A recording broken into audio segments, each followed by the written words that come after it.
Hi everybody, welcome back to my channel. My name is Hannah and I am a stay-at-home mum to 4 girls, Adi who is nearly 8, Elena who is nearly 3 and Aria and Alyssa are my identical twin girls.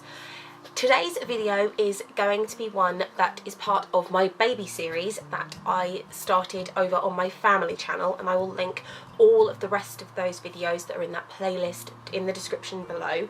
And in today's video I'm going to be talking about weaning, a very controversial what on earth subject. I personally have done pureed jar food for all of my kids, as well as then when they got big enough I have then moved on to baby-led weaning, and I have just found that this has worked brilliantly for us. This video however is not going to be a pureed versus homemade food versus baby-led weaning kind of video. It is not about that at all. However you choose to feed your baby is absolutely brilliant, and whatever works for you works for you.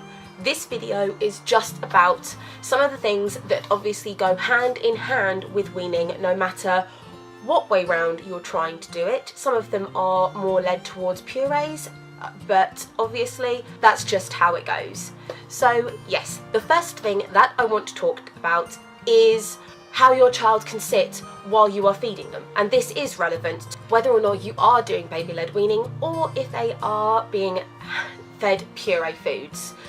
Now, obviously, when you think that you're going to be feeding your baby, you think of a high chair, which is perfectly fine, and there are quite a lot, and I mean a lot, of high chair options available. I got dizzy, I swear, trying to figure out what high chairs I wanted for my twins, but then I still had the one from Elena, so I was like, I like that high chair, I like that high chair.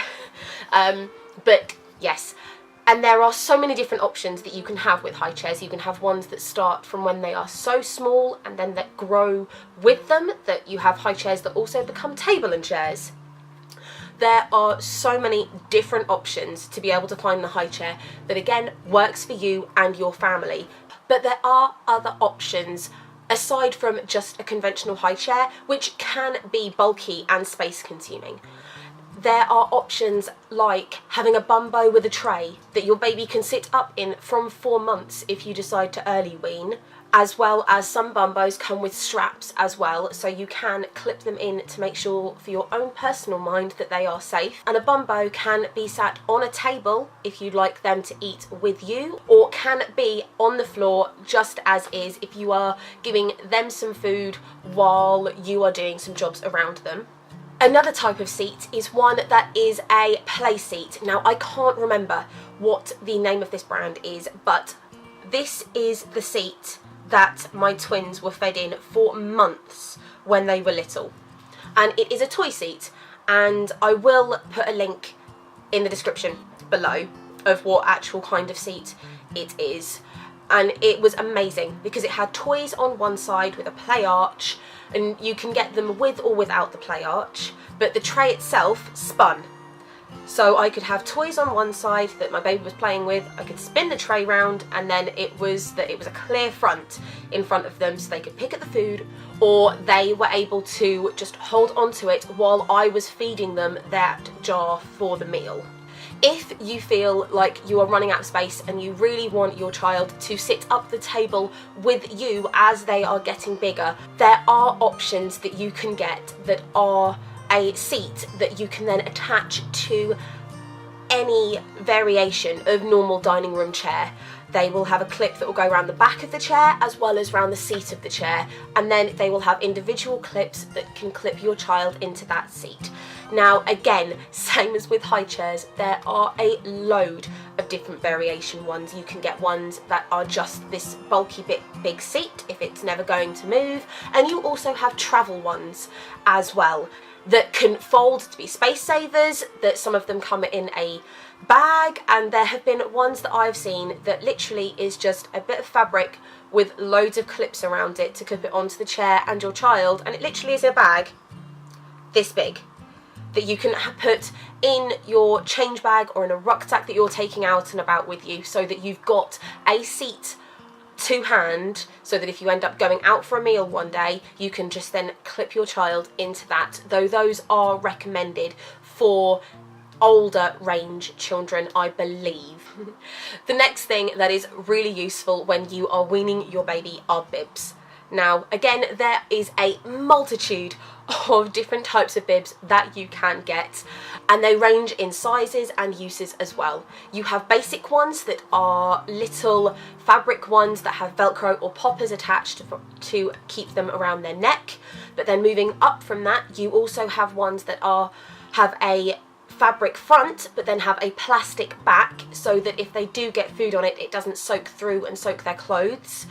As well as you can have pure plastic ones, and there are some fancy ones, but I personally have found these bulky. But depending on if you are baby-led weaning your child, then these probably are going to be more the ones for you.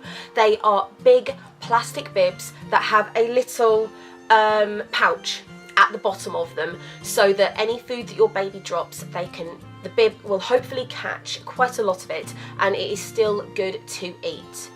Another thing that I discovered that I absolutely loved when I went through a phase of using bibs, I will be honest, I actually, more often than not, I pack bibs, but I'd never put them on my babies. I just either would forget, or I just wanted to get straight on with feeding them. I didn't want to faff around with putting a bib on. But a type of bib that, again, same as travel high chair seat that comes in the bag, it is just disposable bibs. You can get little packets of disposable bibs that you can then put in your change bag, and when you are done with them, you can just bin them. You don't have to worry about whether or not, if you leave them too long, if they've got food on, if they're going to go mouldy, and then disinfecting them and all of this, which I thought they were a brilliant invention. The last tools in regards to weaning that I want to talk about are the different types of spoons. Now, if you are using purees or homemade purees, spoons are obviously a must-have in your arsenal for it. However, even if you are baby-led weaning your child, you possibly might want to have different types of spoons around by them, so that they can practice picking them up as well. Now, for spoons, there are absolutely, again, loads to choose from. I have found that they do change as your baby grows up as well. In the 4 to 6 months range of spoons, you will get spoons that are normally rather short in the handle, but have a very, very soft, flexible spoon head of itself. You can also get different size spoons that I have found that have the soft head as well. So you can get smaller ones for when they are smaller, but then as your baby gets bigger, you can get bigger heads as well. Again, as baby gets bigger, you can get spoons that have a longer handle as well, and I have found these spoons to be absolutely brilliant when it came to jar feeding my child, because I then only had to have one spoon and I wouldn't get my fingers caught or dirty trying to scoop out the food that was at the bottom of the jar, because my spoon was long enough. There is also something that I've never had to use, because we don't heat up our jar food for the twins at all, and now they are baby led, but there is also colour changing spoons as well that will change colour when the food that is on them is too hot. So they help you judge and keep on top of the food you're serving your child to make sure that it isn't too hot for them as well. They were the main 3 things that I found that I needed in regards to weaning my babies. Now, as I've said, this video wasn't about whether or not you do jars from a store, whether or not you make your own puree food at home, or whether or not you do baby-led weaning straight from the go. No matter how you choose to feed your child, there is no wrong way as long as your child is being fed. So, thank you guys so much for watching. If you have anything you'd like to say, or if you have any questions, or if there's any product that you would like to talk to me about and to let me know in regards to weaning, then please drop me a comment down below. I would love to talk to you about it. If you liked this video, please give it a big thumbs up for me. If you are new here, hit subscribe. I would love it if you stuck around. I post 2 videos a week, and they do range from a multitude of subjects. And yes, thank you guys so much for watching. I hope you've had a wonderful day, and I will catch you later. Bye everybody.